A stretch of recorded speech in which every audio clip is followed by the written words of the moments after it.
Ош гарнизондук офицерлер үйүнүн чакан концертин баштайбыз.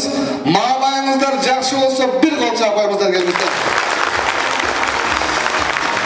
Бүгүн 2022 жылдын 17 апрель күнү демалыш күнүнүн планынын негизинде Ош гарнизондук офицерлер үйүнүн чыгармачылык жамаатынын 2022 жылдын жазгы чакырылышына келген анык мөөнөттүү жаш жоокерлерине концерттик программа тартууланды.